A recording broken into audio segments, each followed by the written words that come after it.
And now, direct your attention to the field for the presentation of the Vince Lombardi Trophy. On behalf of the NFL, thank you to the city of Tampa for a wonderful Super Bowl week. In a season we will never forget, you are the Super Bowl champions. We will always remember. Joel, to the entire Glazier family, congratulations. Congratulations, Coach Arians, to a great organization, great players. The Vince Lombardi Trophy is staying in Tampa Bay.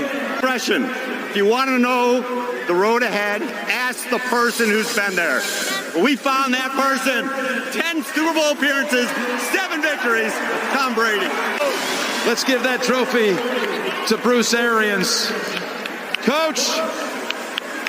Yeah, I have so many people to thank. My wife, Chris, Jake, Christy. My mom's up there. She's 95. Love you, Mom.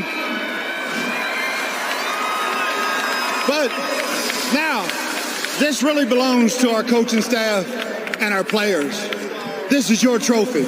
I didn't do a damn thing. You guys won this game, all right? You came together as a band of brothers, and you made it happen. So proud of all of you. Thank you. Why don't you hand that off to number 12. Jason, congratulations. Let's bring in Tom Brady, Super Bowl champion for the 7th time. And Tom, you're also Super Bowl MVP. The odds you had to overcome to get to this game and to get to this point right here. How special is this night for you of all the great things you've accomplished? I'm so proud of all these guys down here. Everything we dealt with all year. We had a rough month in November, but BA had all the confidence in us. The team had a lot of confidence. We came together at the right time. I think we knew this was going to happen tonight, didn't we? We ended up playing our best game of the year. And there's more to come, right, Tom? There's more to come as far as football. Yeah, we're coming back. We're coming you back. Know that. Coming back. Tom Brady's coming back. That's right. Cue the Sandman. It is going down. You heard it here before the show. You heard the sounds of the Bucks celebration as the buck stops here for at the Chiefs at the end of the season. But Johnny, what's going on, man? We did it. Yeah. Who do you think you are? I told you we. Oh my God! I knew we would do it. I mean, I said it too. And no, you said that we were gonna get beat. We was gonna get shellacked by the Packers. I said the Bucks stop here. That's what I said. Hey, that's what I did not say shellacking. I did not say getting slapped or clapped. Listen.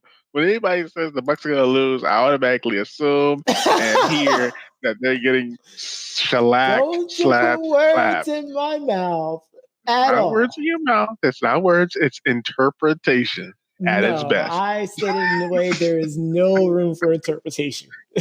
I mean, you said the buck stops here. I mean, the buck stops here means that they're not even going to show up. I was saying it was the end of their journey, but I'm not going to. You made up for it. I did. I made up in a big way, Doc. No, you really did. Because, I mean, you said everything that you said came true. I mean, Levante David and Devin White were flying all over the place. Todd freaking Bowles. I mean, I didn't know what was going on. At one point, I saw a defense in Madden that nobody ever calls, the quarter, three-man deep, and I was like, is he really pulling out the quarters? And not only pulling out the quarters defense, but then he blitzed both corners out of this defense. Yes. And I'm sitting there and I'm like, is he serious right now? But he really was calling a really, really good game.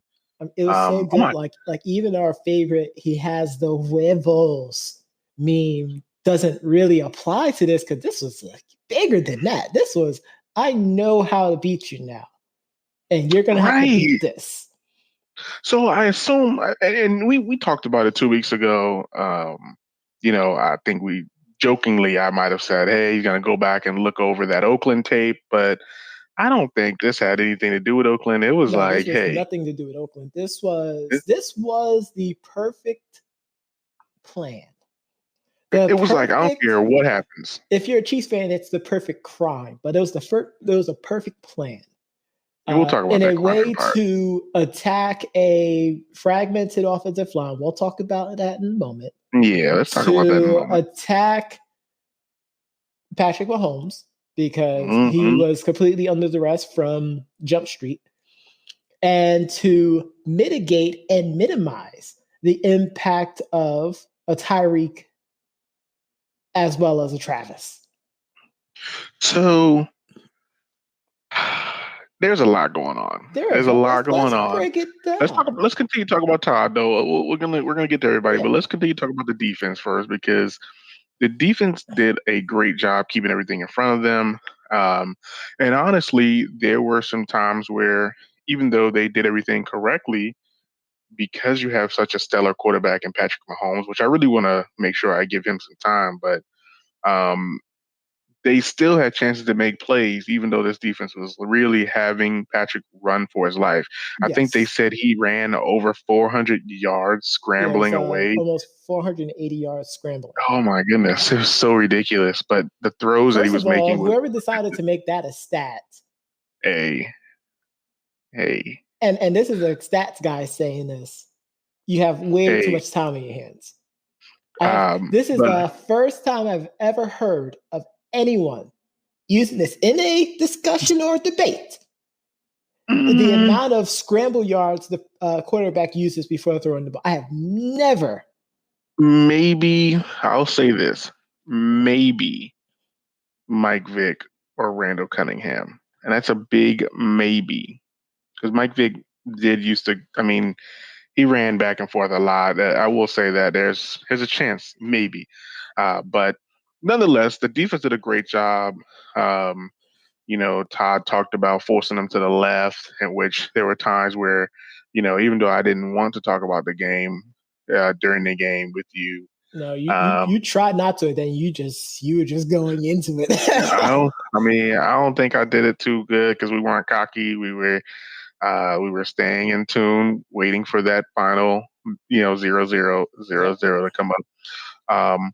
But they really, really dominated them. You could tell that, Patrick was off a little bit, but we're gonna get there. We'll get to the shout out to JPP and Shaq Barrett and Ndamukong Suh, who really was pushing and collapsing this pocket against that offensive line that you mentioned, really, really causing some havoc. But Devin White and what Levante David did to cover Kelsey and the things underneath was truly tremendous. And them boys been playing like buns all year, and I'm so happy that they had an opportunity to play their quote unquote best game yet at the time that really mattered. Honestly is their best game.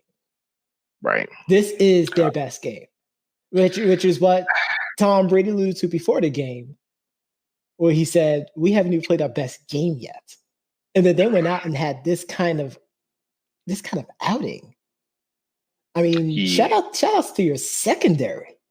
They did a good job because they believed, and that's another thing Todd talked about. They believed in the system. Yep. They believed in the game plan, and they were able to. They went into the game pissed off. They got embarrassed. Yeah. They got embarrassed. That's the thing that people kept talking about. Well, they got embarrassed. This could be something that could happen again. Well, what about their defense? Their defense is playing really good in the playoffs. It's still Patrick Mahomes we're talking about here. Right. They're going to get slapped. They're going to get clapped. They're going to get shellacked. But listen to what Todd Bowles has to say here. Right.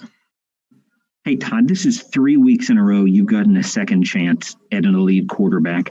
Just tell me what goes into giving these guys the confidence to execute and win as much as they have in the last 3 weeks against such good competition. Just trying to put them in the best situation as possible with the other defensive coaches and making sure they understand what team did to them the first time and understand what they might do to them the second time, while at the same time executing our game plan to the fullest. And those guys did a good job tonight.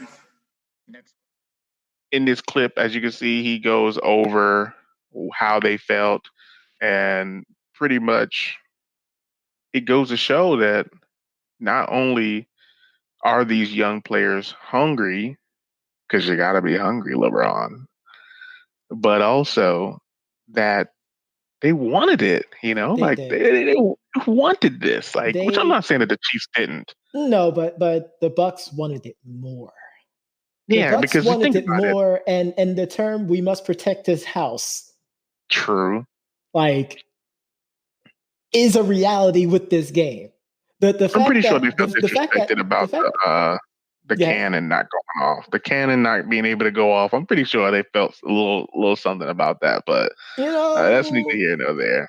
I can't disagree with that. It's hard for me to find fault in the NFL not wanting to do that. I understand that because they were technically the visiting team, which is kind of dumb. Oh no, they weren't. That's the part that was kind of weird because they keep saying they were the visiting team. That's why it was so weird, because the Chiefs actually called it in the air. That's why it was so weird.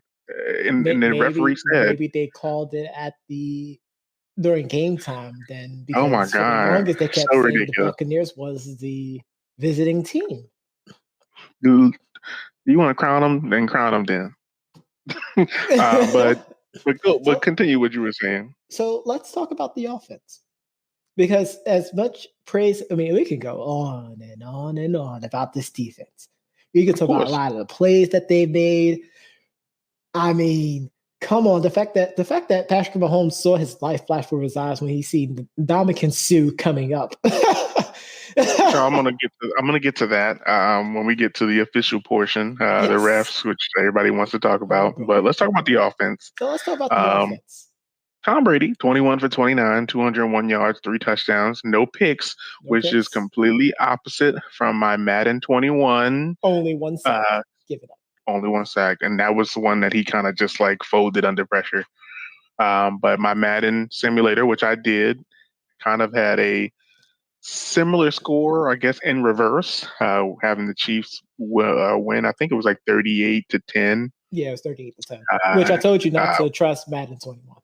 Hey, you got to run it and see what happens. But they ran the ball really, really well. Fournette, 16 carries for 89 yards. Ronald Jones has some really, really strong runs, 12 carries for 61 yards. Of course, Fournette got the touchdown. Despite the fact that there weren't as many people catching passes, this is that moment where John Gotti was like, watch Tom Brady and Rob Gronkowski just connect in this game. And they connected 6 times for 67 yards. Fournette caught a couple passes. Mike caught a pass. Chris Godwin caught a couple. Antonio Brown got in the end zone. Cameron Brate caught a couple passes. So he was spreading it around. And it was clean. 21 for 29 is a clean game. That's a clean game. And the passes that Tom missed, one to Tanner Hudson in the end zone, which you said, oh my God, it was right there. They're talking about this could have been 38-9 because he was wide open. Oh, and also the drop by the offensive lineman. Yes, right there in the end zone, and he got absolutely drilled. Mm-hmm. But I was so shocked to see him out there. I was so shocked to see us call a play where we threw the offensive lineman, Joe Haig. But yeah, it was a immaculate play calling. I didn't feel like it was too predictable. I didn't feel like they were doing anything. Yeah, just going through the reads of things. I felt like it was really intentional. In this 2 weeks, they really, really said, hey, we got to go out here and we got to win this game. Go out there. And they did it. They executed so well. The fact that they utilized the play action, they played some amazing RPOs. There's a few plays for some RPOs that they got some pretty good yards from as well too, and just utilizing the screen plays as well too. That was huge. And they just was something left these that tight ends wide open. Gronk, mainly yeah, Gronk, but like they just left these tight ends wide open with these screens. which is something that, of course, Tony Romo was saying in the game, that we needed to run the football, run screens, and run play action. I think that's what he said. Mm-hmm. And they did it. They really looked good. Like I said, for him to only have 8 incompletions, 3 touchdowns, could have been 5 easily.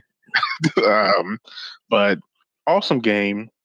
The one thing that this leaves me, thinking, of course, we're going to move on to the Chiefs in a second, but this has me thinking, like, and I want you to answer this, and Okay. you can make this answer as short as you like, or you can go into detail. With this same team,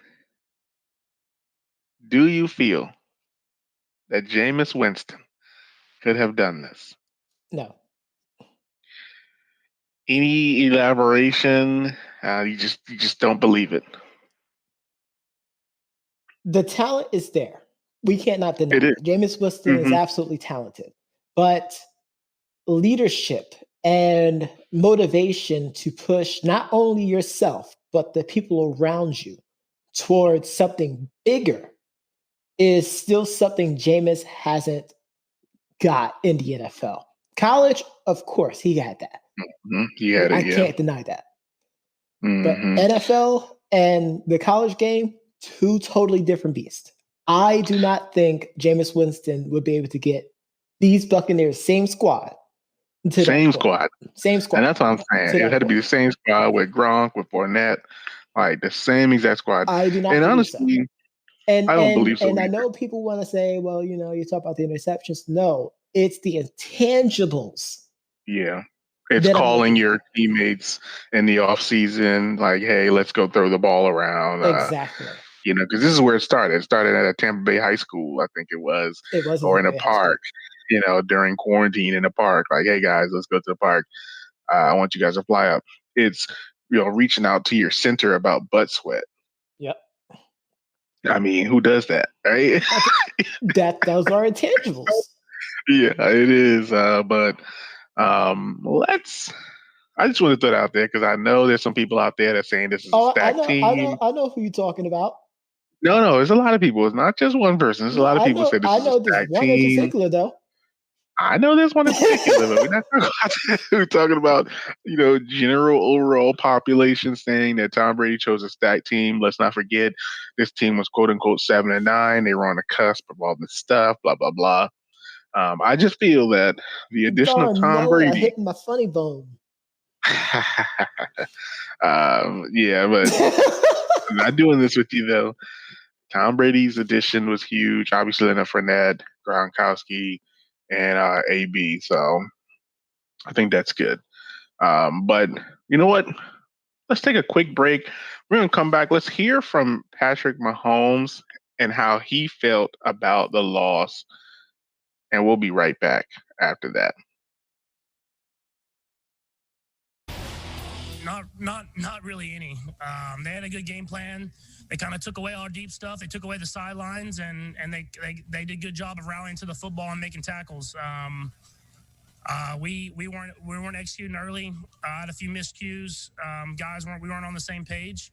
But I mean, credit to them, man. They played a heck of a game defensively and offensively and beat us. There he is. Shout out to Patrick Mahomes for keeping it classy, even though I personally wasn't keeping it classy. No. Obviously, talking about his toe in the beginning. I don't know if you remember that statement, that I kind of hope they gave him the "I'm gonna get you, sucker" toe.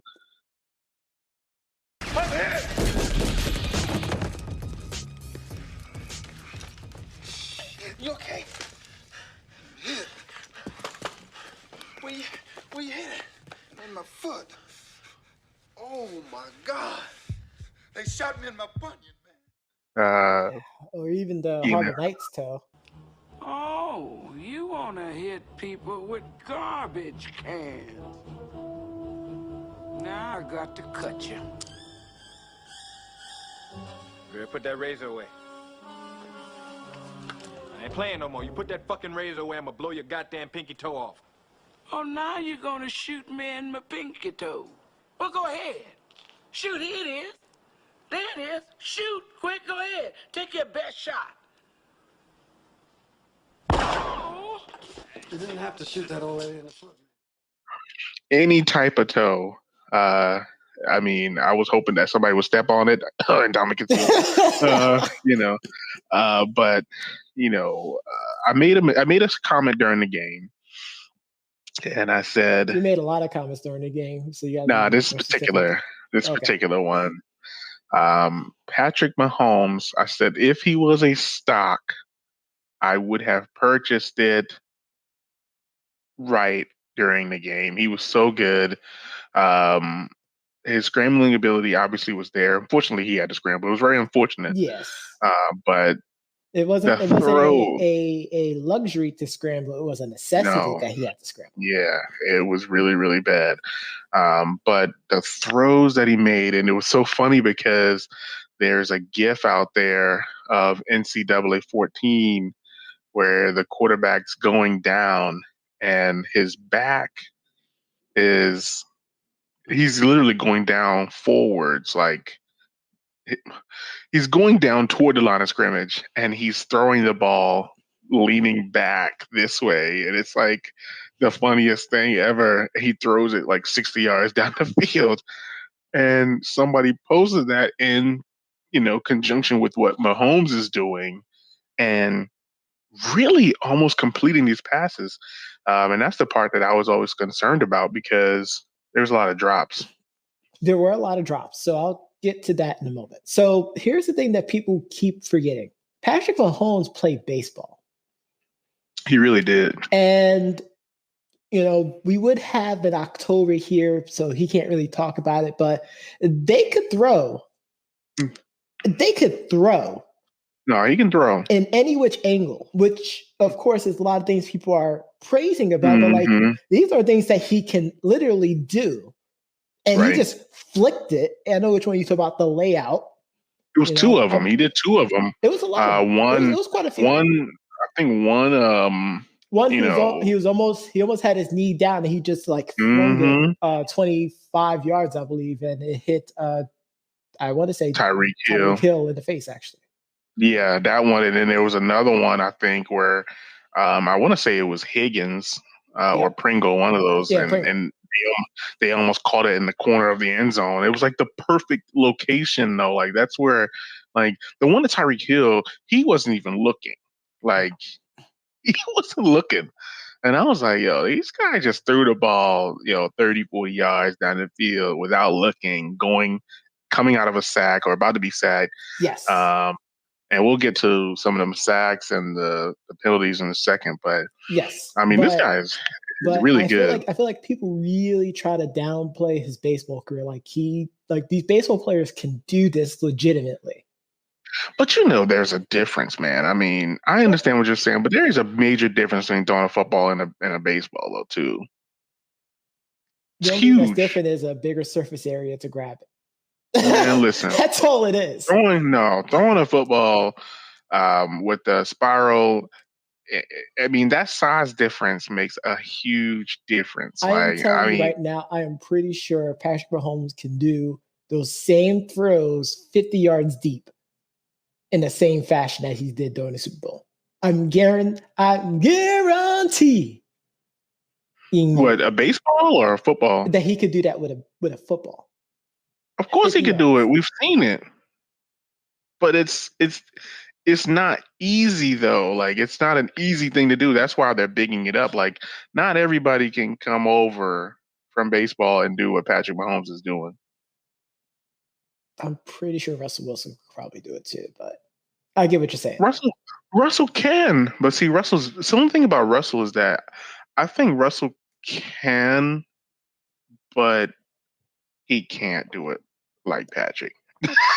Like he can throw on the run, but I think Russell's arm movement, the way he throws the football, not like Patrick. I think they both play different positions too. So yeah, definitely, without question. But I mean, I can't downplay that, man. I mean, like if I was a casual fan and I didn't have a team, I probably would be a Patrick Mahomes fan. I would have State Farm. You know, I didn't have it. And I don't mind people being Patrick Mahomes fans, but like, you know what? We won't get there. Let's continue talking about the rest of the Chiefs because we're going to talk about the game.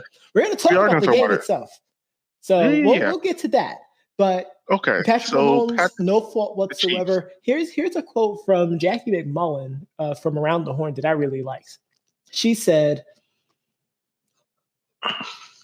the way that he interacted with the media after defeat made her like Patrick Mahomes more than the way that he was in victory. I mean, of course, because that's the true definition of a champion. I mean, he won it last year. He knows how it is.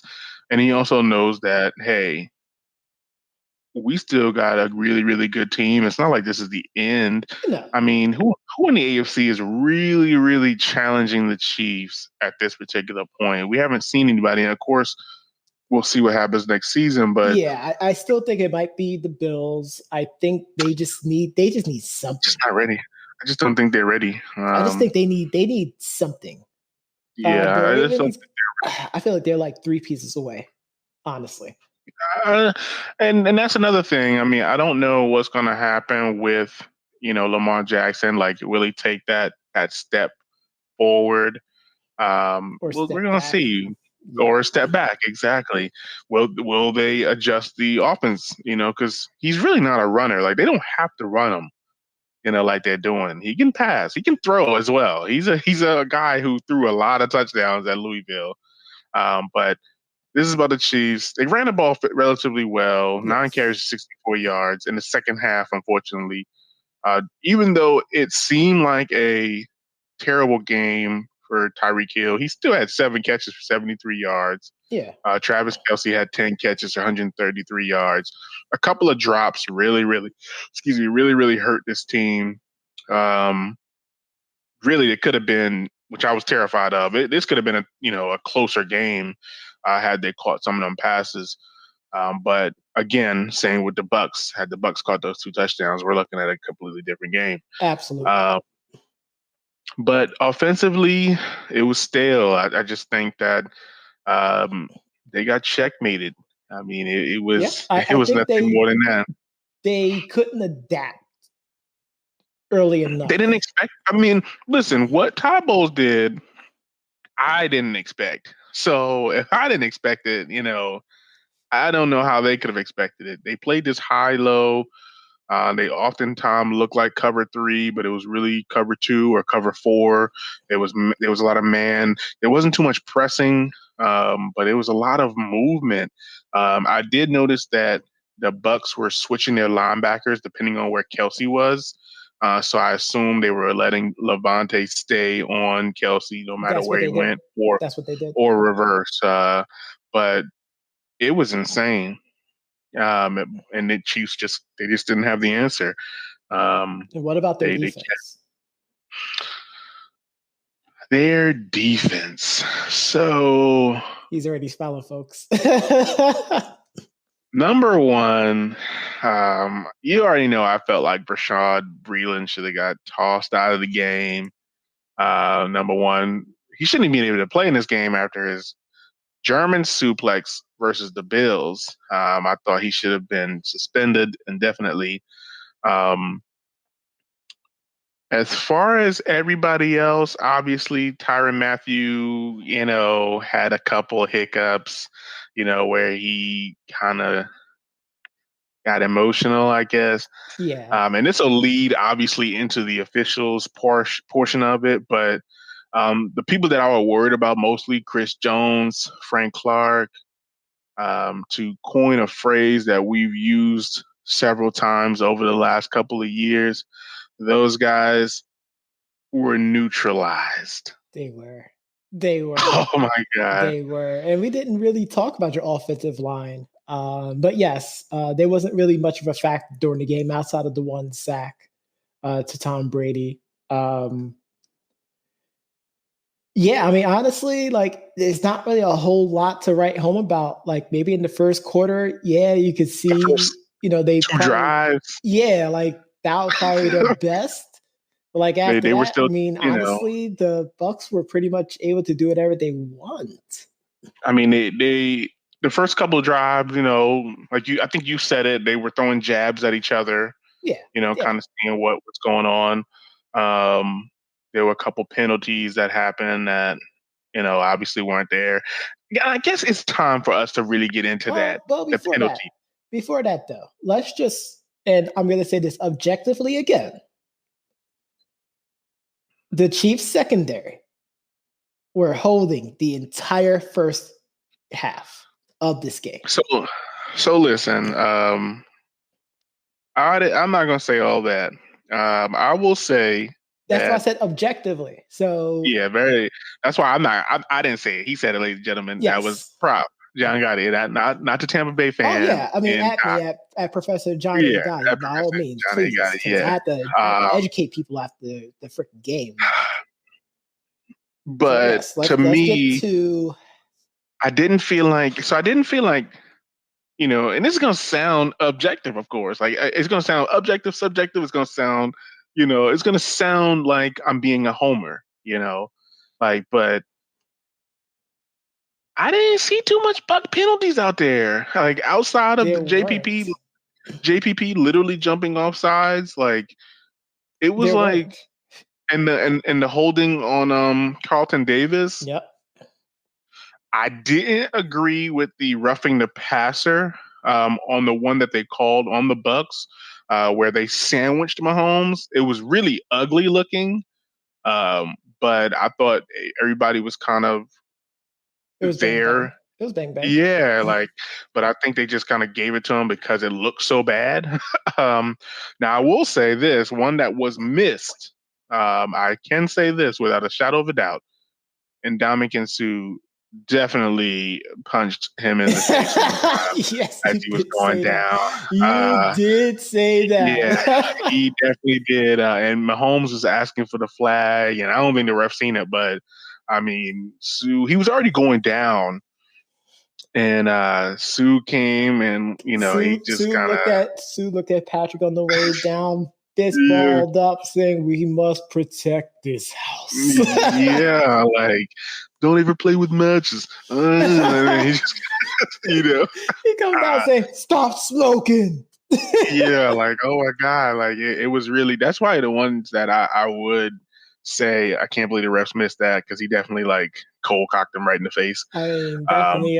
Last time he manned up, jaw got stole. Jaw got stole. Didn't step on the toe. Like I wanted him to, but it's so funny how that all just rhymed just then. I know. But the pass interference calls on the Chiefs, I mean, come on, guys. I don't think it was bad. I thought there was some hold, literally there was holding, there was illegal contact. But I think since that Packers game where people, they got that flag, I think that's all people think about is just the quote unquote refs always bailing Brady out. But it's that play down the field, Mike Evans is wide open. Mike Evans walked into the end zone. Walked into the end zone. The guy pretends to stumble and trips him. Grab his foot. And they're like, "Oh my God, that's not a flag. Are you kidding? What are you, blind? Oh, come kidding on. me?"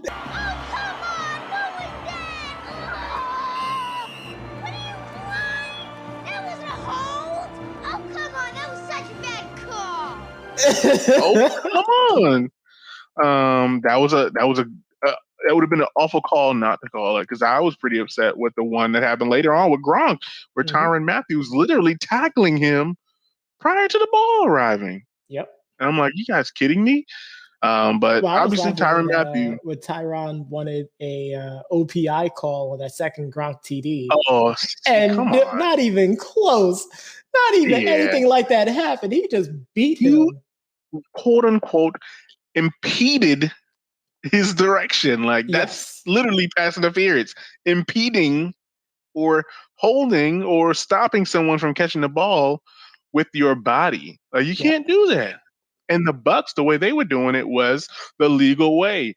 I think when we caught the first interception, the defensive back put his arm, like not even touching the receiver, puts his arm in the way of the ball, hits the shoulder, bounces up, tip drill. Yep.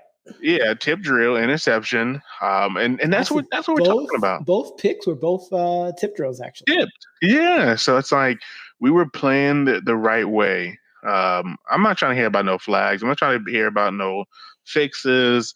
Now all of a sudden there's a whole bunch of stories coming out that the NFL is rigged. Listen, we've been talking about the NFL and the NBA being rigged for years. Nobody wanted to hear it. Hey, whenever it comes down to your favorite player, is rigged. But when it's other people's favorite player, no, they won that fair and square. What you talking about, man? They won a fair and square. Didn't you see what happened? They played the ball with line. Yeah, like, I mean, come on, guys. Like, what are you talking about? But so I think I gave you a list of the different reasons why people felt like this game was fixed. Do you remember them all? I remember the one about Tom Brady. Two of them are about Tom Brady. There's people who like Tom, people who don't like Tom. People who don't like who don't know football, I guess. You got Chiefs fans, AFC East fans, I think you said, and NFC South fans. That's what you said. Which there was a lot of hate. I mean, there was a lot of hate. I mean, but I was happy to hear. There was hate even before the NFC title game. Let's just be honest and put that out there. No, it is. And once the Bucks beat the Saints. Honestly, after the Bucks beat Taylor Heineke, yeah. Which people started talking about, it's rigged and it's fixed. How come the young guy couldn't get over? Like, people talking like this is WWE. A lot of people were saying that it was fixed like WWE, but honestly, the Red football team had the best chance of winning.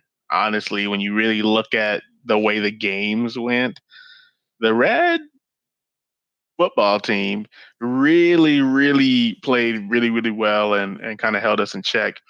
Drew Brees just couldn't get out of his own way. Yeah, he couldn't get things going. And then I think had the Saints switched to Jameis, it could have been a whole different story. It could have been worse. It could have been better. But either way, it would have been a whole different story. And then Aaron Rodgers, I mean, he chose to throw it instead of running it in. And then they chose to kick a field goal in the fourth quarter. And then their defensive back decided to hold, Tyler Johnson on a bang bang play and pull his shirt. But listen, they won the Super Bowl, man. I ain't trying to hear about none of that. And this goes back to what we talked about with the Lakers winning the championship. And we're not gonna go too deep into this, but the reason why people don't like LeBron, right, is because he's probably one of the only, I won't say the only, he's probably one of the first players to ever have a whole bunch of hype and actually excel and succeed in that hype, like excel beyond that hype. That's why people get labeled bust so fast, because they don't meet the hype. Tom Brady comes into the NFL, he got no hype. He's the sixth quarterback trade. He's the sixth or seventh quarterback taken in the draft, right, in that draft. He goes in the sixth round. Nobody knows Tom Brady. Who is this guy? Drew Bledsoe goes down. He starts dinking and dunking all over the place, winning all these games. And now all of a sudden, 90 years later, he's the GOAT. So when he comes to Tampa and everybody's like, oh my God, they got Tom Brady. They got Gronk. Oh my God, it's the Tampa Bay Patriots. That's what we were called, the Tampa Bay Patriots. Oh my God, it's him. Crank it, Jerry. Here we are. The hype train is real. We talked about this. Were they, hype or psych? I mean, really, like, are they Super Bowl contenders or are they pretenders? That's what it was all about. Up to the midway point, I felt they were pretenders. I still believe up until yesterday that they were buns. I don't know what everybody else see, But when I'm looking at this game, I'm like, this team, I don't know who they think they are, but they buns. Okay. And until that clock read 0000, they were buns. I don't like the way they play sometimes. I don't like the way, some people run through the little steam out the tunnel. I don't like any of it. They be buns from the moment they walk out of the locker room. I even said it to you yesterday. Dang, Devin White running out without his helmet. Like John Gotti, where is his helmet? He gonna play without his helmet. Yep. So he also was complaining about the way Ronald Jones was running the ball.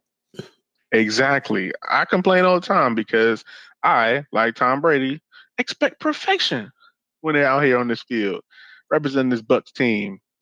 But when I be seeing these guys out here playing this way, it's so ridiculous. It's so frustrating.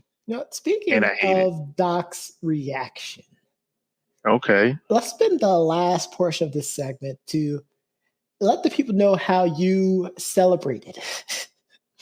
Because that by itself deserved to be talked about. So, at the opportune time,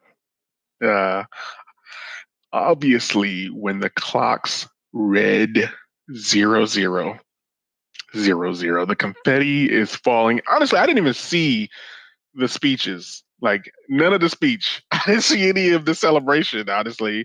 By the time I started celebrating, the equalizer was on. Oh my God, it was so crazy. It turned out to be a pretty interesting episode. Yeah, it did actually turn out to be pretty good. Actually, shout out to Queen Latifah from New Jersey. But right. I went on the yeah, that's right. I went out on the balcony, and immediately, and this is exactly why we cued it in the beginning, the first thing that came to my mind was to take a beer and just, do this one can of beer and almost one gulp. Let it drip down my face. I don't even care. Like, I'm going to drink this beer.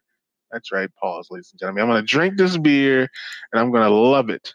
But it was such a rewarding experience. I can hear the beer falling off the patio as I, opened it, and it just flew everywhere.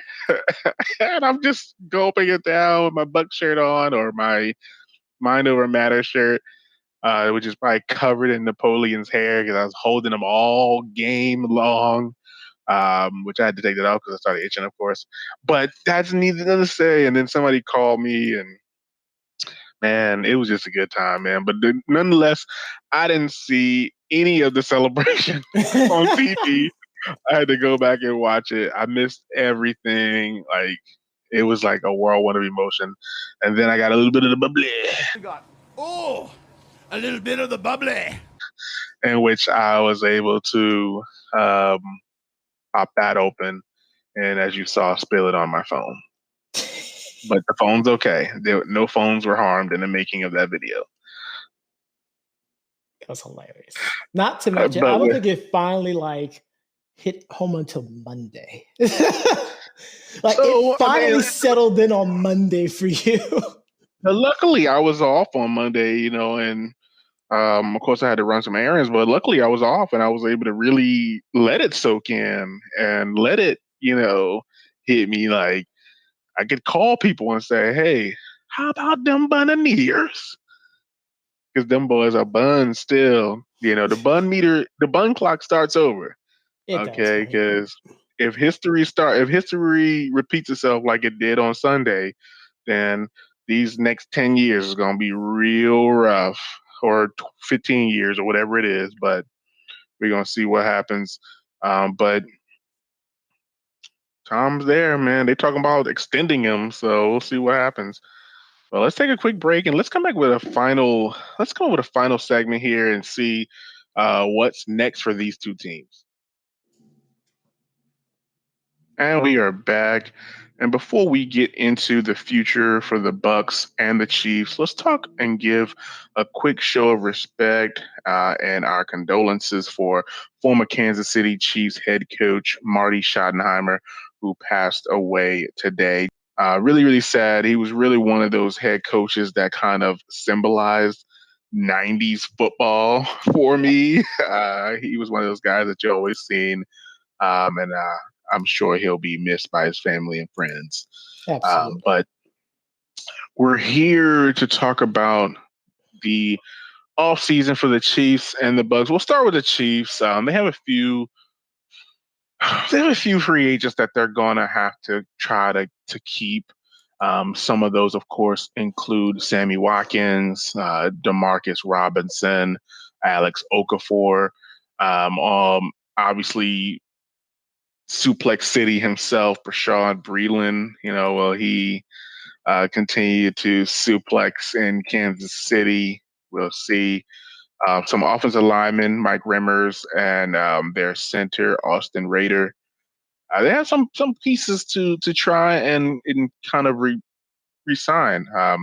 Do they kick the tires and resign Le'Veon Bell, who really didn't do too much for them?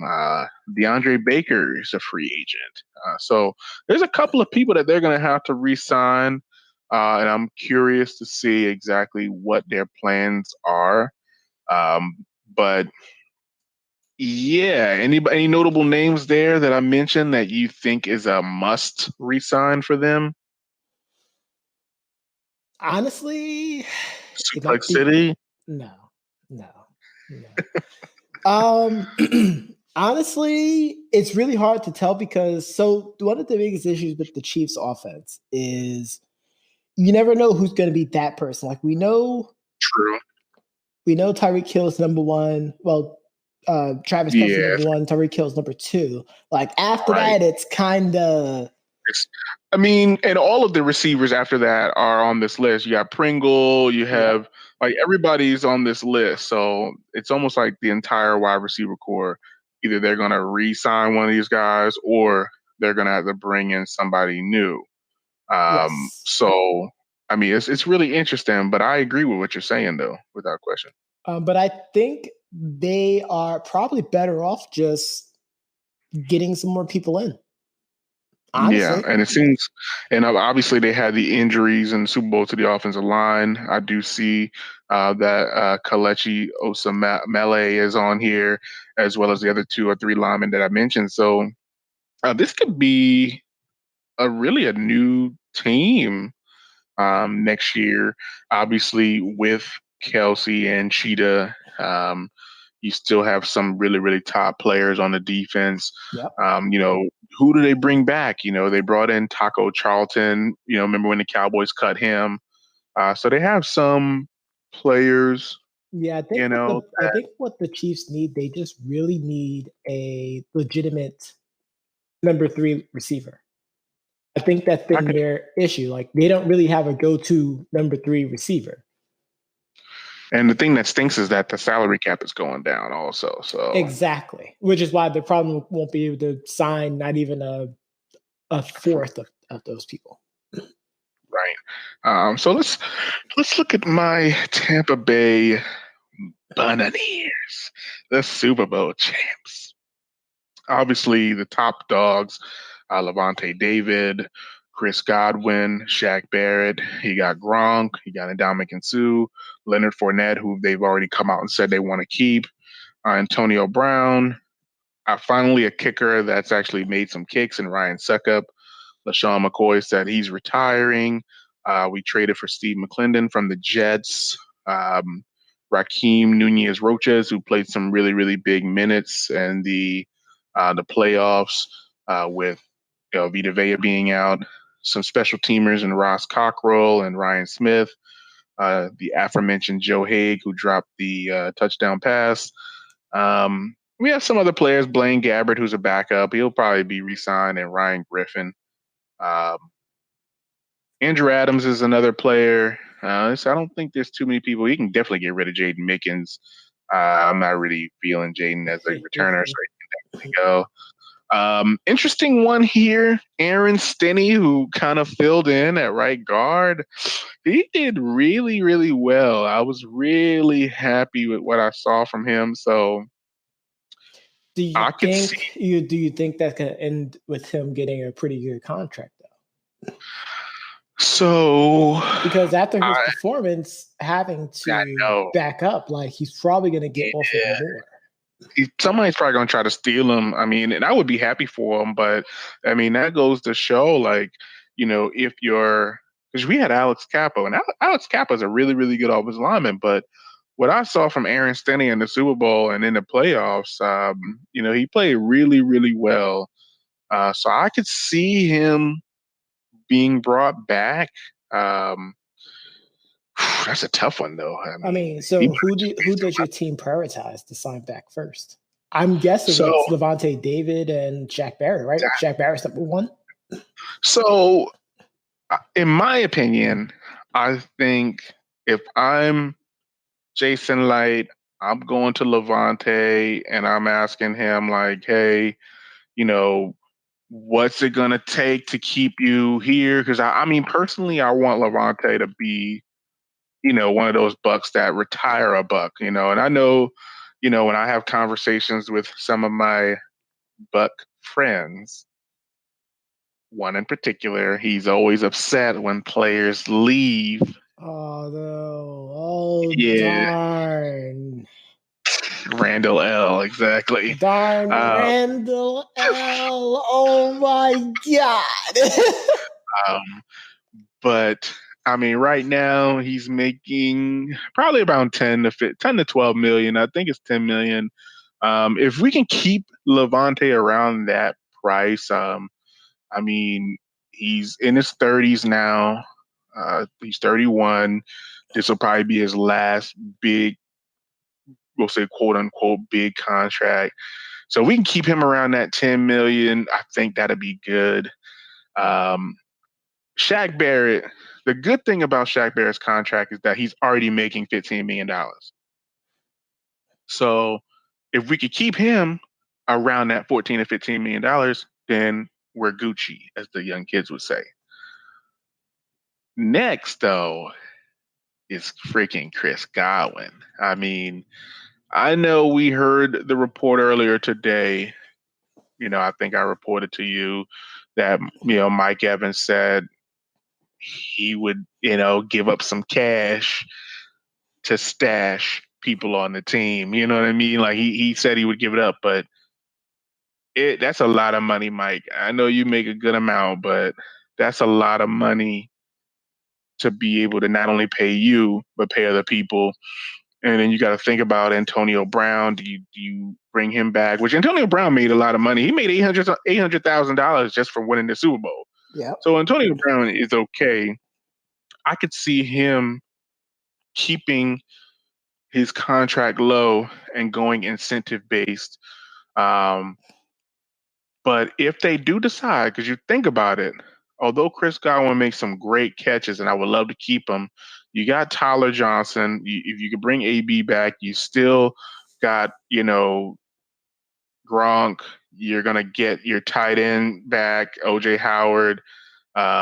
You know, you're still gonna have a pretty good depth at receiver. So I think if anybody's going to be the cap casualty, it would be Chris Godwin. It's going to be Chris Godwin. And we talked about this too. And you wasn't very happy, but we did come to the consensus that it is going to be Chris Godwin. He's going to want to make more money. Now that he's Super Bowl champion, he's going to want to make more money. And he's excelled. He's another person that excelled beyond that second round window. You know, he's really excelled.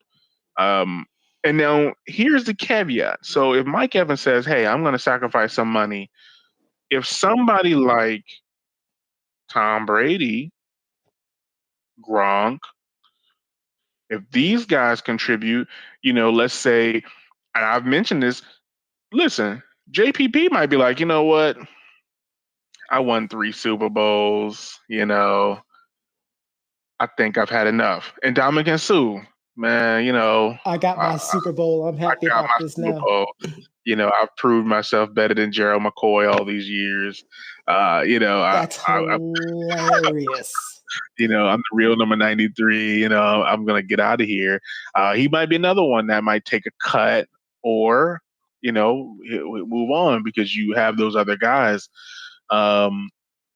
But it's really going to just come down to like, hey, we want you, but are you working with we us? Don't need you.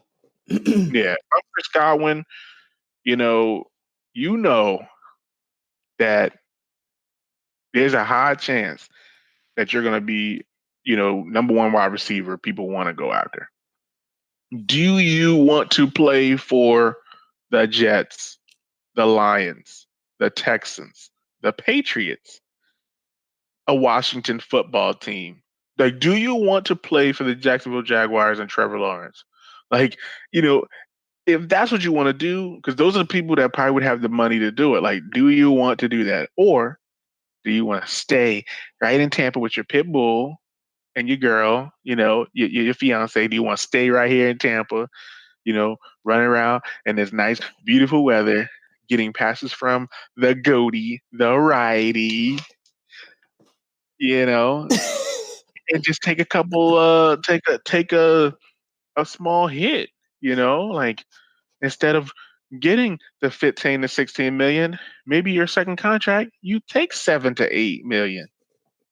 Maybe, like you take 8 to 9 million and you the just ride consensus with it. is, Chris, He's out.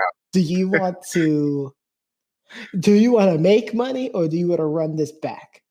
That's ultimately going to be the thing. And I can see Tom giving up some money. I mean, Tom don't need no money. Let's be honest. Tom do not need no money. No. He just sold it. He just sold his condo. I think he sold another house. He's got endorsements out the wazoo. He's probably going to get another one. I mean, Tom don't need no money. Come on. I said, Gronk. Well, I just had a hilarious thought. Drew Brees decides he's not re-signing back with the Saints. He says, I'm going to back up Tom Brady. Oh, my God. That would be too much. I wouldn't be able to do that. I could see Drew, because I think they said something about Drew redoing his contract in New Orleans also. That's one of those teams, and that, again, that's something that Tom could easily do. Tom wants to run it back. Tom did everything for AB to come in. I think Tom might be like, AB's going to stay loyal to Tom. He's going to do whatever Tom wants to do. Gronk is going to come back pretty cheaply too. Like that's what I'm saying. If those guys, Leroy said this, he's going to come back. It's really like the young boys, like Godwin and Shaq Barrett. I mean, but like I said, Shaq Barrett's already stay. Yeah, Shaq's going to stay. Yeah, Shaq's already making $15 million on that franchise tag. Like, all they really, really have to do. Yeah. So I read this, and I know you're gonna say, "Wow, they're bums."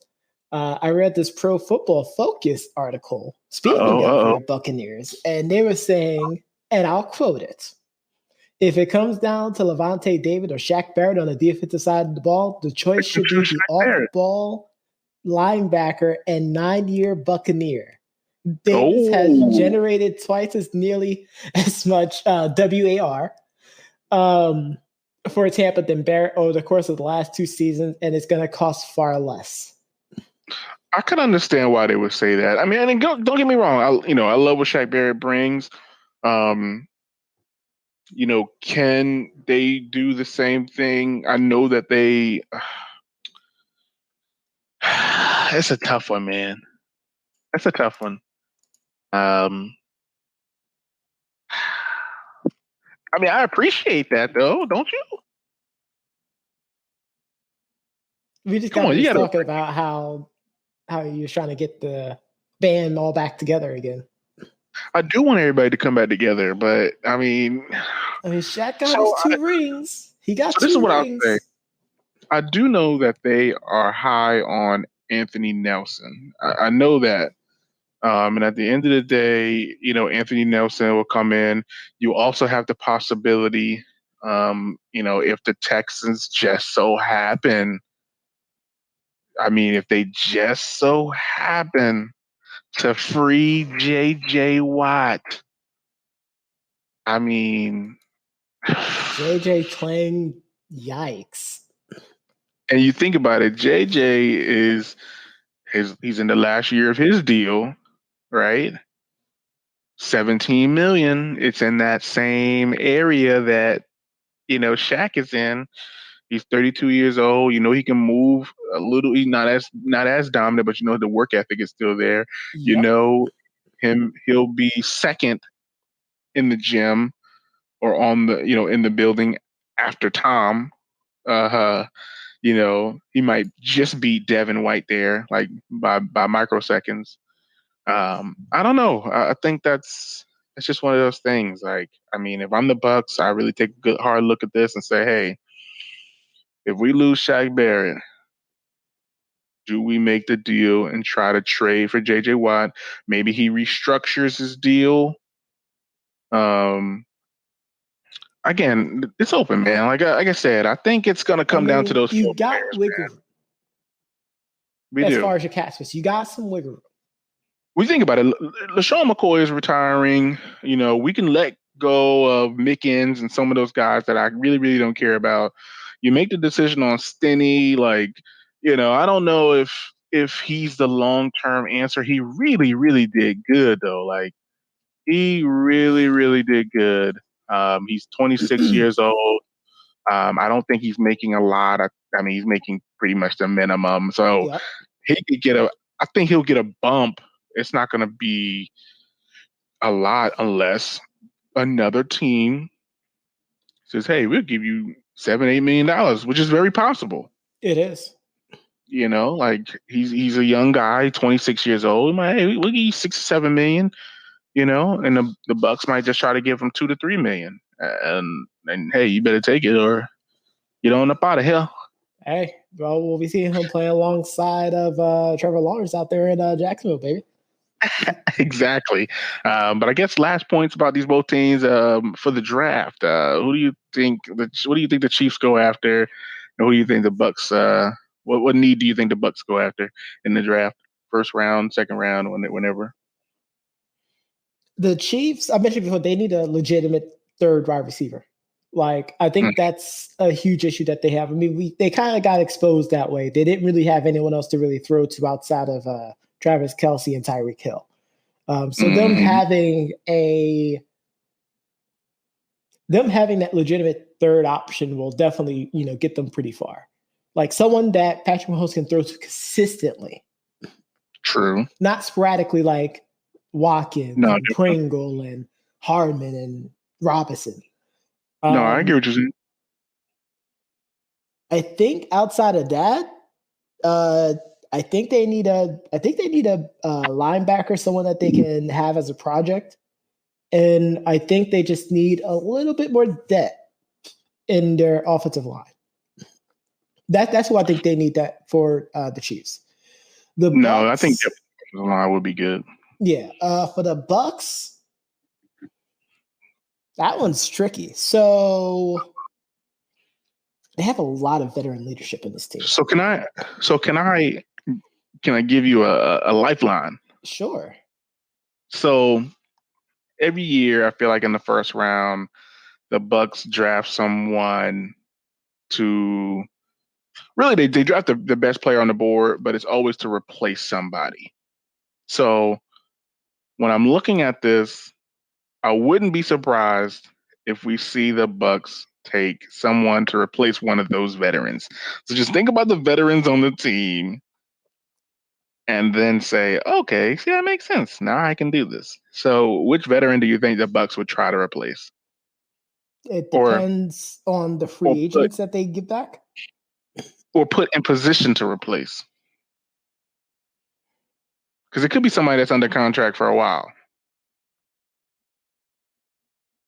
It's a tough one. I can agree. It's definitely tough. And I don't really know. I don't know because tight ends, the tight end position is pretty locked in. Wide receiver, I mean, until Mike calls it, I mean, he's still the lead dog there. But even if he does call it, I mean, Tom Brady has shown that he can freaking throw to anybody. He can. He can. Yeah. I mean, what do you think? Offense or defense? I think it's going to have to be defense, at least for the first pick. I can agree with that. I think it's going to be defense. So I'll say for the Chiefs, I definitely think it's going to be offensive line, because they just need to make sure that they protect their asset. I know they dollars. I mean, facts. I know they lost, their top tackle, and they had to flip some things around, but some of the other linemen, they really weren't holding up their own. So I would say that an offensive lineman will probably be in their future. If not that, they'll be getting a defensive back to replace either Rashawn, call me Suplex City Breland, or DeAndre Baker, who hasn't been as successful if they would have hold, but he's there. Yep. For the Bucks, I could see them drafting another hybrid defensive lineman / linebacker. And this is regardless of whether Shaq Barrett comes back or not. I think they're with the Anthony Nelson pick. I think they are going to try and continue to get people on that front, in that front seven. Because for some reason they believe in the back four. Yes. I don't know why, but they believe in Carlton Davis, and they believe in Dean and all those guys back there. Despite how terrible they play the whole year, they believe in their secondary's ability. They stepped up when it counted. They did, and I'm going to give them flack forever. So you don't have to worry about me. Yeah, I think that's one of those things. I think it'll be a defensive lineman. I don't think we're going to draft the offense. I don't think we're going to draft the offensive player, even if we lose Chris Godwin, unless there's just a wide receiver there. If there's a wide receiver that's best, it's hard to pass it. Yeah, if some ridiculous way. Like you found your long-term solution in your offensive line for last draft with Tristan Wirfs. Right. Oh my God, one of the best picks in my entire freaking history of liking the Bucks. Oh my God. I wanted Ndamukong Suh so bad all those years ago. Yeah, I like Gerald, but I wanted Ndamukong Suh so bad. I wanted Calvin Johnson so bad. But I just felt like the Lions were always in a position to take the players that I always wanted. But this pick, I've been waiting for 20 long years. I've been waiting for an Iowa lineman. Oh my God. I wanted an Iowa or Wisconsin lineman. I felt like those are the guys that you go after, and we just never did it. But if it just so happens, and I don't know if this is reality or if this is just something crazy. If Devontae Smith somehow fell all the way down in the first round in this draft, the Bucks would have to take him. I mean, they would have to. But most likely it'll be a defensive lineman. They've drafted way too many defensive backs. I think it'll be free agency for defensive back if they add anybody. I don't think we need another linebacker, but they could go linebacker depth to replace Levante, as this is his last contract, I'll say. But most likely it's going to be defensive lineman. Most likely. Yeah. This is good, man. I mean, shout out to the Bucks, man. Shout out to the Chiefs. Shout out to the Bucks. What a great Super Bowl. We didn't really get a chance to say how great the game was. Yes. I mean, it was really, really 2 minutes talk about that. Yeah, it was a really, really good game. I'm really happy with the way that they were able to, and by they I mean the Bucks, were able to play their style of football. And I'm hoping that moving forward, they come out faster and not play like they're playing the Giants that one game. Like, that team never looked like they were winning the Super Bowl. The team that played the Bears, I would have never known that team would have played in the Super Bowl. And whenever I see the Bucs on the schedule, I just clench my cheeks. Yikes. I thoroughly enjoyed watching this game. More so because everything that I said last show ended up being exactly what happens. I'm always happy when that happens. I'm especially happy. Shout out to you, Doc. Like, your team won the Super Bowl, man. I was hyped for you. I was stoked for you, man.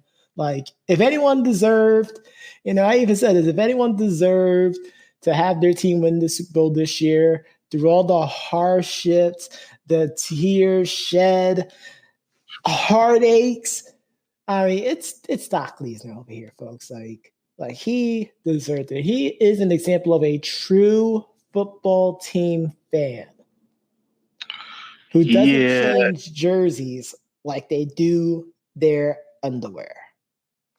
I really don't. And I just can't see why anybody would want to do that.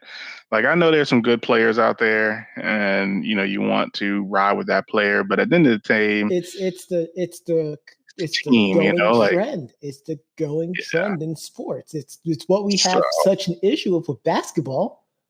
No, I'm a Rockets fan through and through. Whatever happens, I'm a Knicks fan through and through, and I'm so glad we got Derrick Rose, and I'm happy about that because we didn't give up the whole farm like we normally do. We'll see what happens. Shout out to you, Doc. Like, you really deserve this win. I absolutely. appreciate it. Like, seriously, man. But you know what? I was just happy that your team made it to the Super Bowl, and they absolutely dominated the Chiefs. And now everyone's talking about, well, how did they let this happen? Well, if you watch the games, you would see the patterns. Yeah. And with that, we're going to take a quick break and come right back with Debate Amongst Friends right after this. At the end of every show, we like to do what's called the 2-minute drill, where we go over stories and headlines that we didn't get a chance to cover during the show.